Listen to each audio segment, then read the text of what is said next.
Welcome to Tristars a Star podcast. All right, so this is the podcast where we talk about mainly just sports, really. College football, occasionally NFL, college basketball, NBA. We might hit a few sports we usually don't talk about. Baseball, maybe. We'll talk about European soccer occasionally too. But today, topics we have today is why baseball doesn't interest black people. The dumbest phrase in college football. Dumb things Michigan fans say. We also have, that's our traditional weekly special. The dumb things Michigan fans say. Every podcast, we're going to mention something else. Dumb things Michigan fans say. Coming from a Michigan fan, I got a lot of these. Just things that annoy me from just people who call themselves Michigan fans, who generally are Michigan fans. They just say some dumb thing. We also have whether or not the comparison between going to school at a university and whether that makes you a bigger sports fan of that school than somebody else. We'll be bringing in guest stars such as Jimmy Marr. He'll be in here. We'll also have, and then we'll have a final topic of the day, which will be something different. It'll be something different from sports that pretty big deal. We need to talk about it. We'll get to that later on. But obviously, first topic up is the dumbest phrase in college football. The dumbest phrase in college football. Okay. I always hear college football fans say this one phrase. This phrase, the smartest people in analytics and people who are college football experts or whatnot, they'll say this all the time. We got people like Desmond Howard who will say it. Countless people will always say this specific thing. Before I tell you what a phrase is, I'll give you a hint. It's the same phrase that people used to say about Clemson and why they say Clemson had no chance of winning the title last year. Obviously not this year, not 2020, 2019 when they played Alabama and defeated them. They put the pounding on them. This phrase is used every year for a specific team, mainly just Clemson actually. And this phrase is, who have they played? Who has this team played? It's the stupidest phrase in college football. I mean, truly, the stupidest phrase. Who have they played? Let me tell you why this is the stupidest phrase. And if you walk into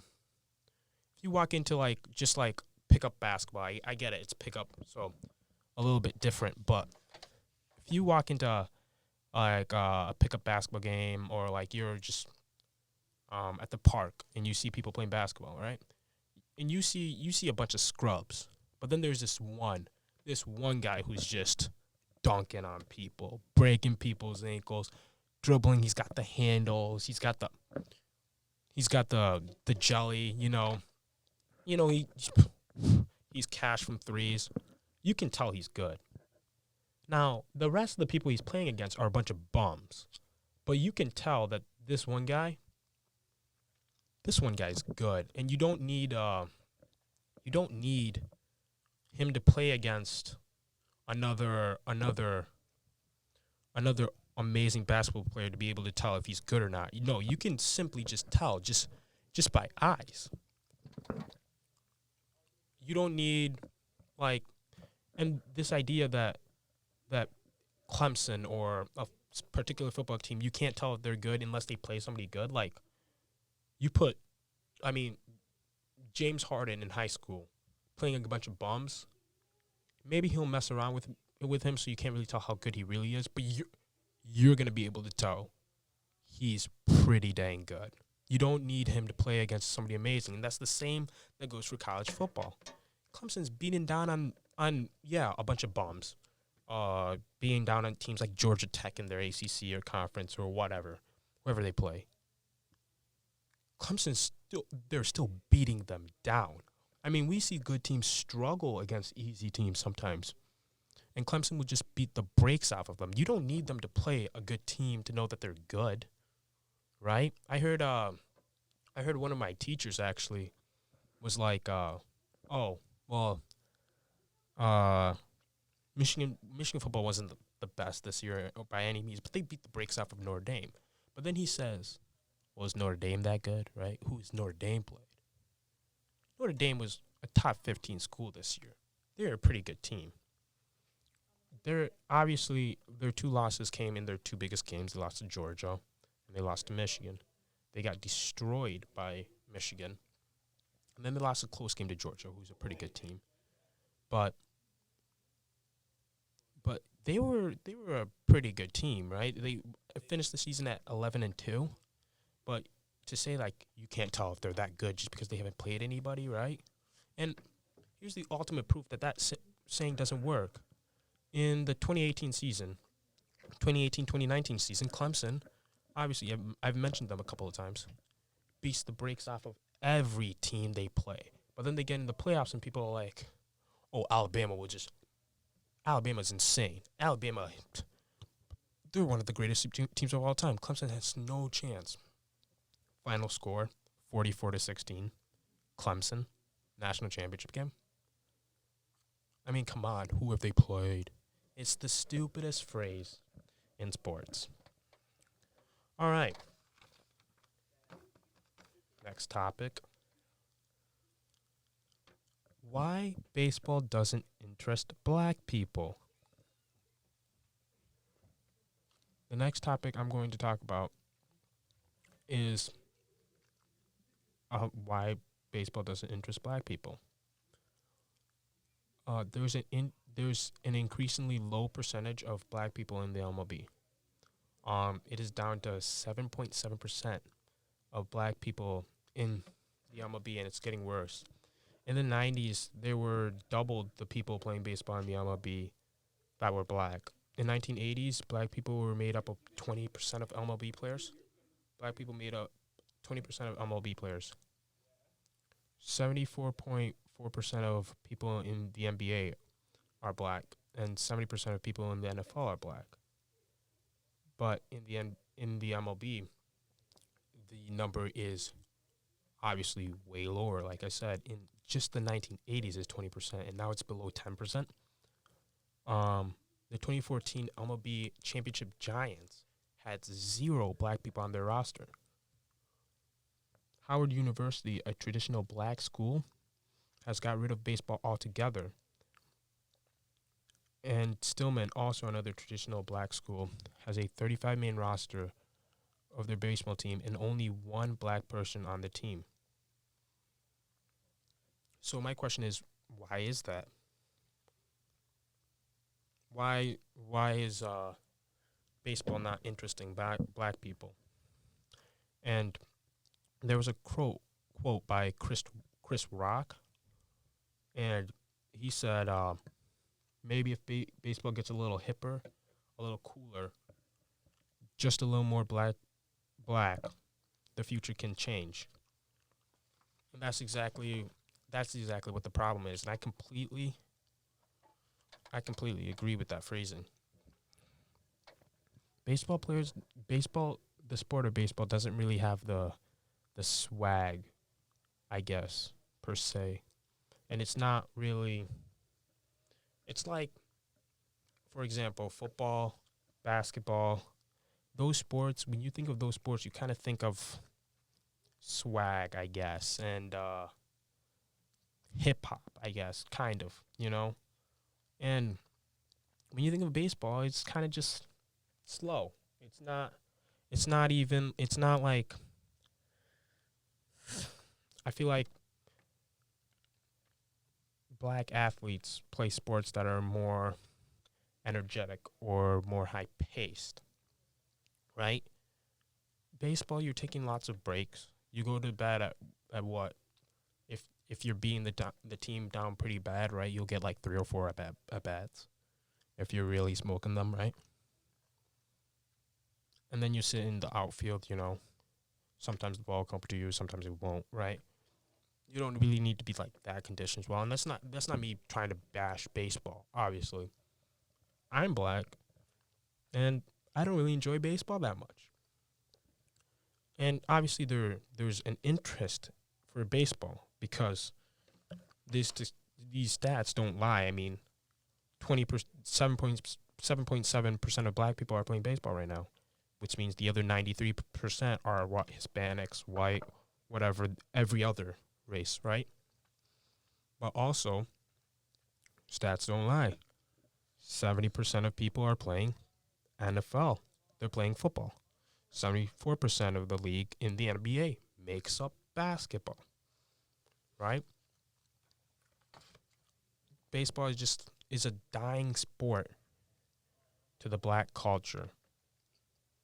And it's not hip per se to the black culture.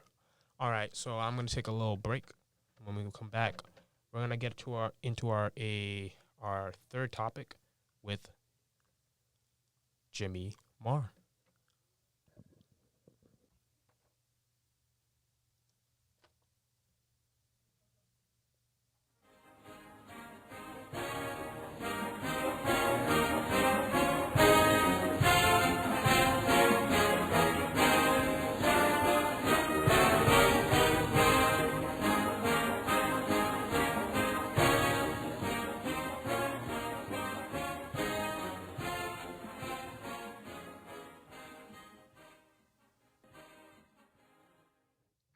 Welcome back to Tristars a Star podcast.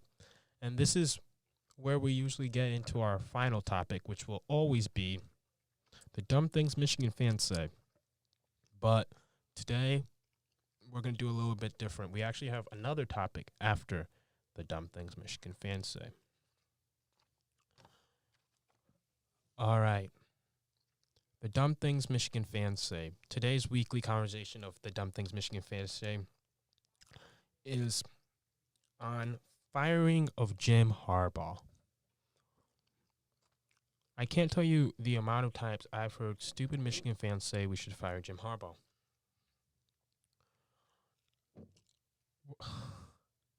It makes no sense to me, okay? First of all, Jim Harbaugh got, nine wins this year, right? So he's averaging about upwards of 9 wins per season, basically 10, right? And we're like, he's had 3 seasons where he's averaged 10 wins, where he's gotten, not average, where he's gotten 10 wins, 1 where he's gotten 8, and 1 where he's gotten 9. So on average, he's like, most of the time, you're expecting 10 wins. A 10-win season is a good season. Obviously, you don't like to see the 8-5s and 9-4 years. 10-win season is a good season, and obviously Michigan is trying to build towards the Alabamas and the Clemson of the world. And I'm not saying Michigan isn't an Alabama or Clemson because I'm a Michigan fan. I want them to be that. But we're not there yet. And this idea that firing Jim Harbaugh is somehow going to get us closer to that makes no sense to me. There's no way that firing Jim Harbaugh is going to get you any closer to Alabama and Clemson. If anything, it'll put you back. Look, Michigan, the first year they got there, I saw people predictions of 7-5. That's literally all. That was like the standard, right? 7-5. Michigan's first year with Jim Harbaugh. They were so far in the dumps when Jim Harbaugh got there. They were coming off of a recruiting class that was like 40th in the nation, which, for schools like Michigan State, that's like, oh my goodness, 40th in the nation, right? But for Michigan, like, we average in the top 15, right? And we're getting 40th in the nation recruiting classes. And he comes into that, and this is just after the year where they went 5-7 and missed a bowl game. They missed a bowl game. Michigan missed a bowl game. Michigan was trending down towards the dumps with Brady Hoke.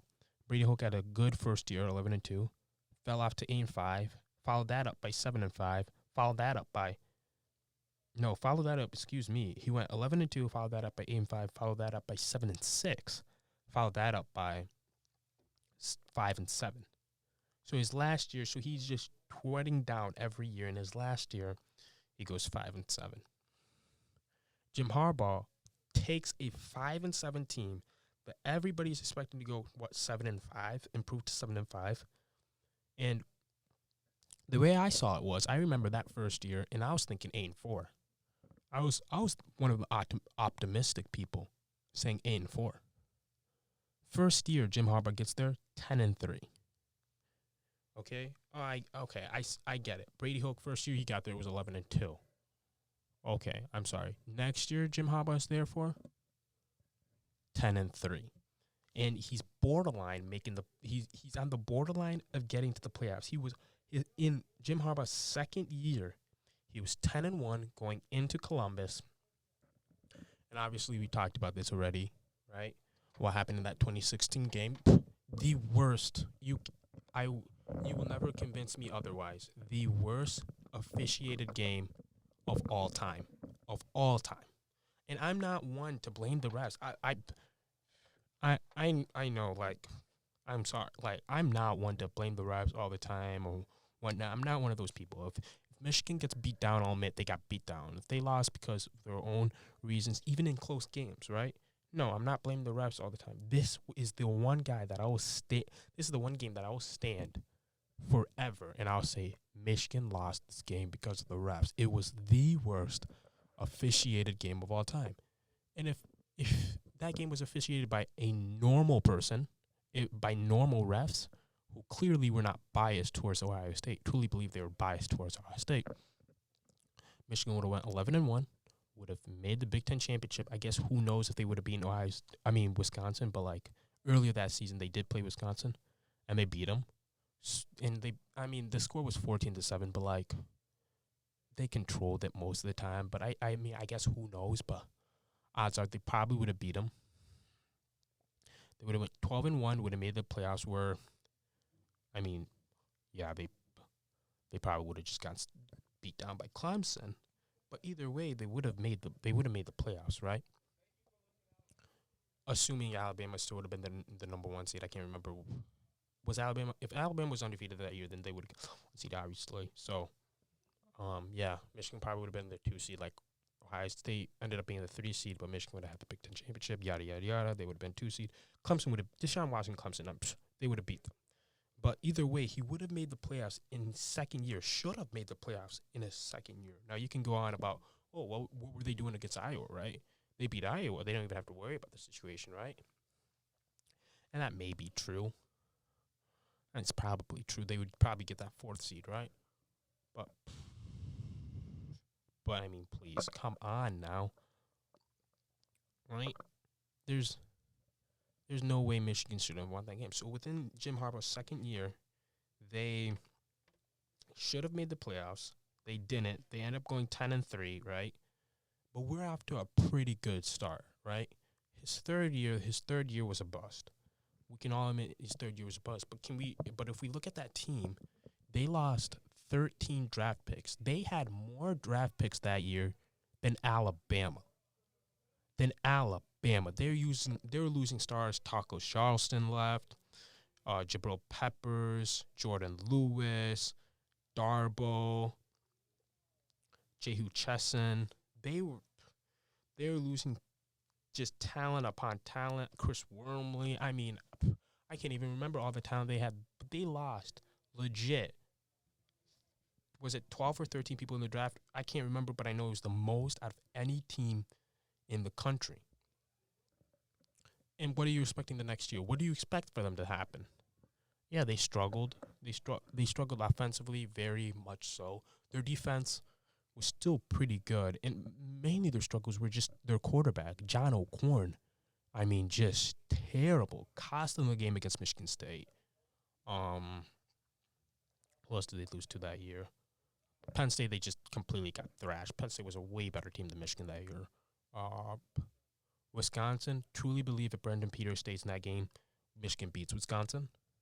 And if Brendan Peters plays against Ohio State, who knows? They might win that game. I mean, if we saw how the game ended against Ohio State that year, I mean, John O'Corn threw a bomb, which was basically a punt, and cost them the game in that one too. So John O'Corn gave up 2 of the games, so that was completely quarterback's fault. Then we move out to his 4th year. Again, 10-1 heading into Columbus, where Michigan was just ill-prepared. Ohio State got him. That was a bad look for Jim Harbaugh. I will definitely say that game was a terrible look for Jim Harbaugh. But other than that game, I mean, Jim Harbaugh has been doing the most.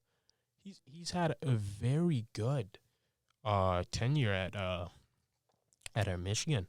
They ended up losing to Ohio State that year, and obviously 10-2. Then they made it to the bowl game, went 10-3, and then this year, was another down year for them, and they finished 9-4. But this idea, if you compare to Michigan where they were, compare where they are now, you like that so much better. And obviously, you want to continue to move forward, right? And I'm not saying don't move forward or anything like that, but fire Jim Harbaugh now? Well, give him a couple more years. Year 6 and year 7 are very important years, I think.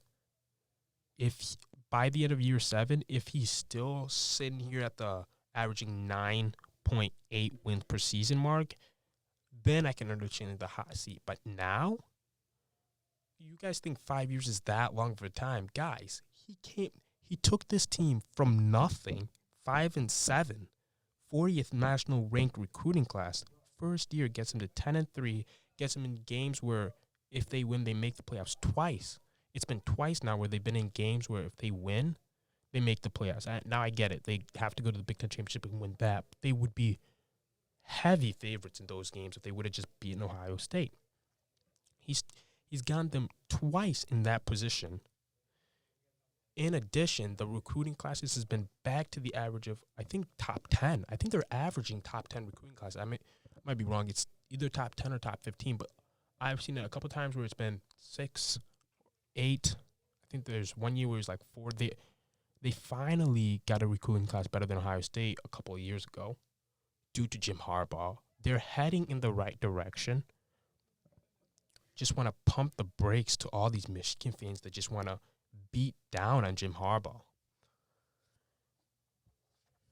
And then all the Michigan State fans who say, well, you guys should fire Jim Harbaugh. We're so happy that you guys got Jim Harbaugh, right? Please.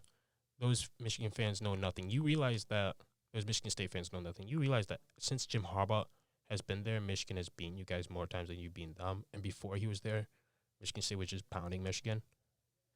Oh, and not to mention, I forgot, Brady Hoke was going 7-5, 5-7, 8-5 on a bad Big Ten conference. When Brady Hoke was there, the only other team that was good in that conference was Ohio State. And even the one year Michigan did beat Ohio State, that was when Luke Fickell was there, and they went 6-6. Immediately they get Urban Meyer. Ohio State's back to 12-0, right? And then we want to act like, oh, at least Brady Hoke beat Ohio State, right? He beat a 6-6 Ohio State. Jim Harbaugh could be a 6-6 Ohio State.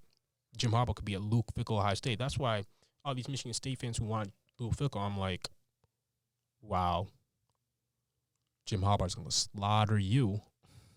You want Luke Fickell took Ohio State to 6-6, right? In his first year, while Urban Meyer, first year he comes back, he goes 12-0. Michigan State fans don't know what they're talking about. But since Jim Harbaugh's got there, people like to use these stats of he's losing to his rivals, right? He's only losing to Ohio State, really, if you think about it. He's beating Penn State more. His record against Penn State is 3-2. His record against Michigan State is 3-2.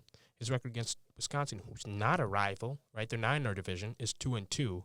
But if you look at it, Penn State, first year he got there, won. Second year he got there, slaughtered them. Third year he got there was when they lost other draft picks, got slaughtered. Then came back, slaughtered them again. Then this year was a game that just went wall to wall, and they lost. Now, if you look at Michigan State, first game was a fluky game with a punt, right? And then the next game they played, They beat down on Michigan State. Next game they played, Michigan had a quarterback who was just looked like he didn't know what he was doing out there. Only reason why they lost, John O'Corn. Fourth year they played, Michigan goes back to slaughtering Michigan State. Fifth year they played, Michigan demolishes Michigan State. So they've slowly started beating Michigan State more and more and more. While before, they were losing to Michigan State every year.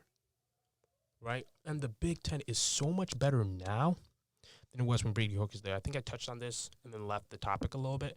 But when Brady Hoke was there, only team was Ohio State. And then, obviously, 1 year Ohio State was even bad. Was also bad. And even that 1 year Ohio State was bad, he still couldn't win the Big Ten, right? So Michigan State could obviously dominate because the Big Ten was bad that year. And also, Michigan you'd think would dominate because the Big Ten was bad, but they couldn't. Jim Harbaugh gets there. Penn State is up. Ohio State is up. Okay, Michigan State is down. Wisconsin is up. The Big Ten is all overall, just all those teams were bad when Brady Hoke was there. And they're better now. And Jim Harbaugh is still doing better than what Brady Hoke was doing. Pump the brakes, Michigan fans. Pump the brakes.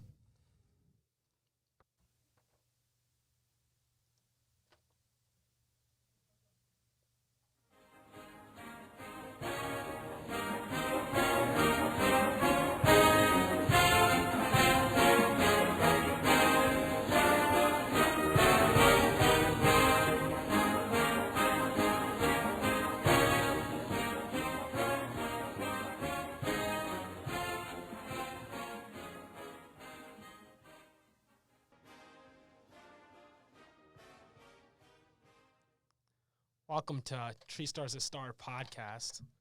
All right, the next topic we have is comparing students who are graduates of a particular college and comparing to them to how big of fans they are to, I guess, normal people who just watch. And we're comparing the differences or whether one's more of a fan than the other. And I have a graduate of Michigan State University to... The Michigan State University. Nobody calls it that. I do. Okay. Well, a graduate of Michigan State University, little brother, he's going to be debating with me. That is Mr. Marr. That's right. Yep. So, hey, thanks for having me. Yeah. So, I guess I'll get my point across, or like my question per se. How I feel about like people who go to whatever school it might be, Alabama, Auburn, whatever school. I feel like a person who just is born there can be just as big a fan as a particular sport as the person who goes to college there. What's your take on that? Well, my take is if you were born in Michigan, why are you a Michigan fan? I mean, there's Michigan State, there's Central Michigan, there's Western Michigan, there's a bunch of other universities. What draws you to Michigan? Because they were the best way back in the 1960s, 1970s? Because boisterous Walmart Wolverine fans wear their gear everywhere? As a graduate of the Michigan State University, I beam with pride for my institution. I spent my formative years there, 4 years, and I have graduates just say, oh, that university. You couldn't get into Michigan. That is where my underlying hatred of that other school, the little brother comments, the nose in the air. So when I see people that are Michigan fans but have no ties to the university, no, you're not as big of a fan. If you went to the University of Michigan, sure, be a fan. But don't you dare put your nose up at our rivalry. Like I said, and I've told everyone before, I want nothing but the worst for that institution. I want them to go to 0-12 every football season. I want them to go 0-32 every basketball season. All right. You realize there's, I guess, Walmart. I put that in quotation marks. Yes. Walmart, Michigan State fans out there, too. To that, you say what? It doesn't have the nice ring like Walmart Wolverines. I'm just saying. You could probably go Shopko Spartans or something along those lines. So if like there's like a diehard Michigan State fan, right? Mhm. Who just like I guess grew up in Michigan and he's like fell in love with Michigan State. His parents were Michigan State fans, so he just grew up with it, and now he loves watching them. He watches every game or whatnot. You would consider them, I guess, less of a fan than you because they might not be able to get into the school. No, I don't consider them lesser of a fan. Well, Here's my thing.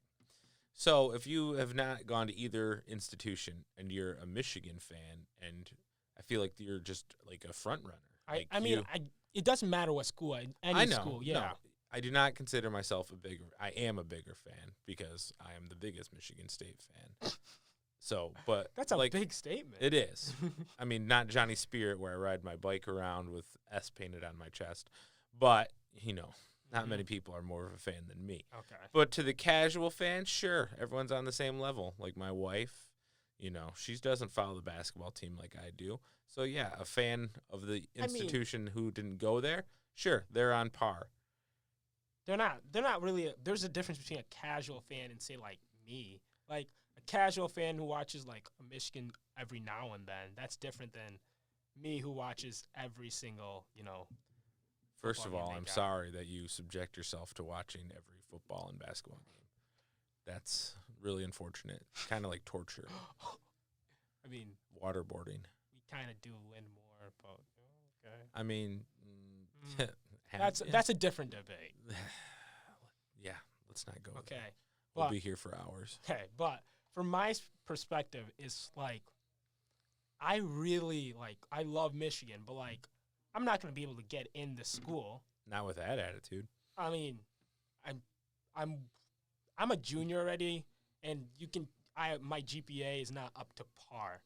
It's with because you Michigan. haven't even done your director's project yet. Okay, well that has nothing to do with it, because I mean it wasn't up to par going into junior Okay. year. My GPA is fine, Yeah. but like it's not like a 3.8 or like anything higher than that. Gotcha. But like I don't feel like I'm any less of a fan than somebody who goes to that school. Well, they would tell you otherwise because they love telling you that they got into the University of Michigan. But that would be false. Okay, picture this: a person who goes to Michigan to become like a doctor, right? Mm-hmm. Doesn't go to any of their sports games. Doesn't Mhm. watch them. He literally does Mhm. not care. That makes him a bigger sports Michigan fan than me. No. Except I never, I don't know where you're getting that information from. I'm saying people that go to the University of Michigan and go to the sporting events, they think that they're the best. but is that right though? No. Yeah, it's not right. So we agree on this. Yes. So okay, My problem is if you don't have a tie to the university, why are you picking Michigan over Michigan State? Michigan State's like a scrappy underdog. We fight for everything that we get. That's why Michigan State welcomes all. When you don't have any affiliation to either university and you root for Michigan, you're just doing it because you think they're good. Like rooting for the Yankees or rooting for the Patriots. Ugh. the only reason why I started being a Michigan fan was because, I don't know, I just watched them one game when I was like 4 years old. And like my brother was a Michigan fan, so then I was like, oh, they seem pretty cool. And then ever since then, it's just grown to this. I've stuck with them through the Brady Hoke days. Those were bad. Those were the glory days. years. The glorious years. Yeah, that was when Michigan State was actually. This is taking it Michigan. above. I'm not going to say the other. Okay. I guess that's it. So, and also, you're a high school student, so, you haven't had a chance to get your ties. But if you go to Grand Valley and you don't root for Grand Valley, then, come on. You got to stay true to your school. I mean, my brother went to Bethel, and like I don't even know where that is. That's in South Bend, Indiana. It's right by Notre Dame, Gotcha. and he doesn't really pay attention to Well, he played soccer there and stuff like that, but he doesn't really pay attention it's to soccer Bethel, anymore. so, Okay, well, it's Grand Valley. They're not Michigan, but they Yeah, still Michigan have a State. good football team and a a good basketball team, and if you Yeah, don't go, and you don't Bethel go to had those a good games. Bethel had a good basketball team and soccer team. He just didn't really, Well, And my friend Austin, he's got the GPA to go to Michigan, and he's like a Michigan fan like I am, but he's not even going to Michigan because he wants to go into NASA or something like that. And apparently Alabama has a really good school for that. Space Force. Yeah, so he getting into the college, it doesn't really have anything to do with like the sports program. It really has to do with what you want to do. Yeah, you shouldn't be picking your college Yeah. because of their athletics Yeah, if you're not participating exactly. at athletics. But even though Austin could get into Michigan, he's choosing not to. That doesn't make him any less of a fan than somebody who chooses to go to Michigan. You know what I mean? I think all the fans are on par unless you're a fan of Michigan, then you're pond scum. Okay, well then, I mean, there you go. You're pond scum. Cut that out of the podcast. Okay. All right. That was good conversation I think we had. It was very cordial. Thanks for having me. Yeah. I appreciate it. Thanks for coming. No problem. Yeah.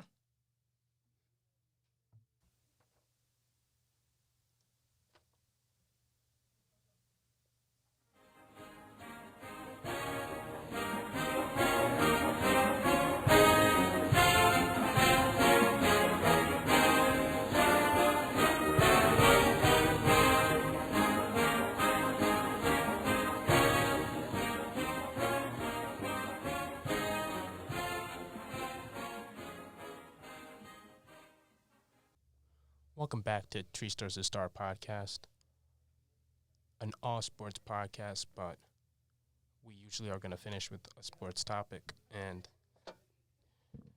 but today I have to finish on something else, something more serious that I guess I wanted to get off my chest. Usually, so what I wanted to talk about for the last topic is, comparing, I guess, people who grew up in, more ghetto areas, I guess, and them being black, to myself being African and moving here and being black. And, I just wanted to talk about, just the comparisons, I guess. So I'm not, obviously I didn't grow up in America. I mean, I grew up in America, but I moved here when I was 4, so I wasn't born here. And I guess, the things that might offend black people don't offend me as much as they would on a normal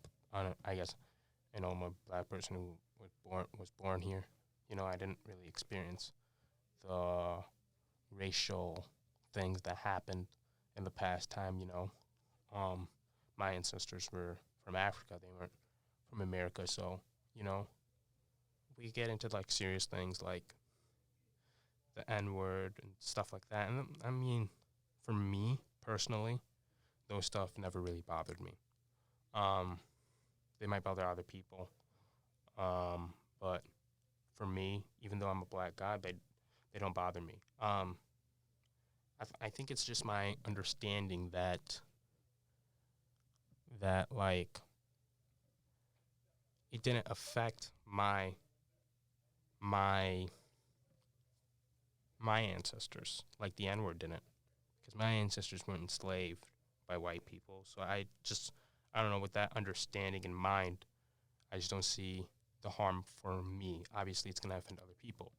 To the extent where even growing up most of the time, I refused to use that word, obviously, because I was like, I don't want to offend other black people. And I guess there's a thing where all black people, use the term. And I guess now I use it more often than I would growing up, obviously, because I was scared to use that word because I was like, well, it's a racist term, right? And obviously, I'm not in any means encouraging anybody to use the N-word. If you're black and you feel like it's appropriate for you to use it, by all means. I'm not encouraging any other race to use the word. But for me, it was a word that even I couldn't say because I didn't feel like it didn't impact I guess, even though I'm black, it didn't impact my ancestors. So why should I say it, I guess, is what I was feeling. And on that extent, it's those things don't bother me. Most things that bother black people, they don't bother me. But I will, and I will talk about what does bother me. And what does bother me as a black guy, um, what does bother me is when people say stuff like, "You're the blackest, you're the whitest black guy I know." That bothers me. The other stuff, for me, you can if you're my friend and you say the N word, like I let my friends say that all the time. For me, even though they're white, right? For me, it doesn't bother me, right? You choose what bothers you, I guess. And um, I don't get bothered by that, but it does bother me when somebody said, like, there was one time, there's one of my friends said this. You're the It's happened on multiple occasions. You're the whitest black guy I know. Um,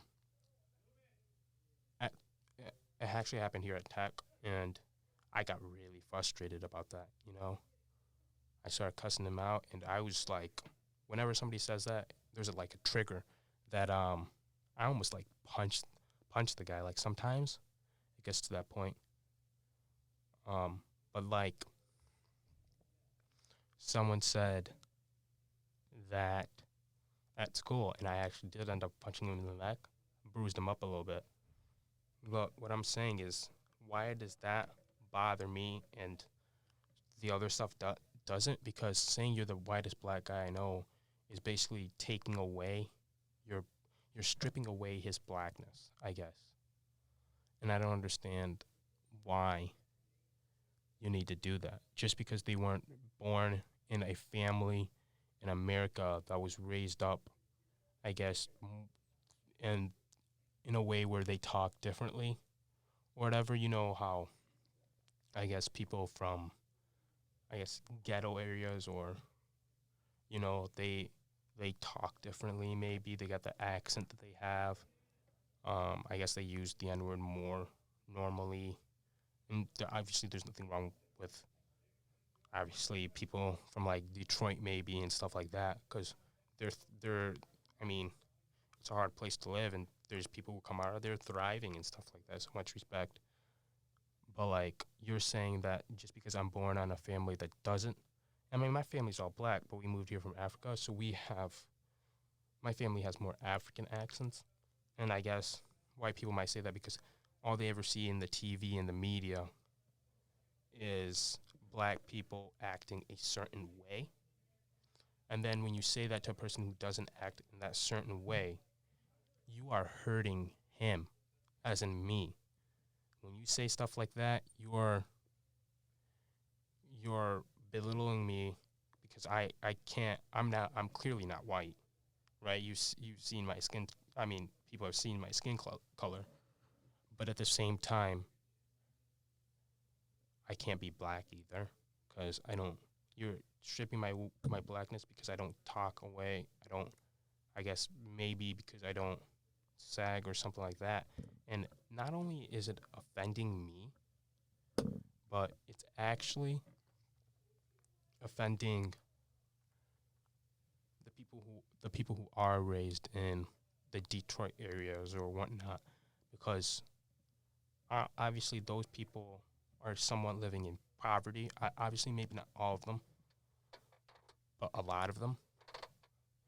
And you're saying because I'm not, the black people have this kind of connotation around them that their fathers leave or something like that, and because I'm like the exact opposite of people who are raised that way. Like I have two parents that love and care for me. Maybe some of them don't, and I guess I'm grown up in my family's not rich by any means, but in a better position than they are. And because I don't have to fight as hard as they do, that I'm not as black as they are, right? And it's offending them too, because you're like saying, "Oh, you're not black because you might not be meaning it in this way. You might not be meaning to say, like, you're you're you're not you're probably not meaning it to say like you're not black because you have a dad, but in some cases you kind of are, just because of all the stereotypes that goes around black people we see in the TV. You know, like I don't wear a do rag, so that makes me not black, right? You know, and because like in my best friend, he doesn't really get the whole like he sees me and he's like, yeah, you're black. Like my best friend, his name's Cam. He's like, yeah, you're black. Your skin color is black. He doesn't get the whole reason why people would say you're the whitest black guy I know. But then there's other people who do say that, and he's like, that doesn't make any sense because I'm clearly black, you know. And like people are like, you don't mean to say it like this, but like I said, you're saying just because I do have a father figure in my life, I'm not black. So you are offending not only me, but in a way by saying that you're also offending the people who are quote unquote like the norm of black people. Yeah, that's it. I'll be back next week for more sports talk. Had to get serious on you, but yeah, that was it. That was it on Tristars a Star podcast. Thank you. Obviously, you guys all know what note I'm going to end on. Come on.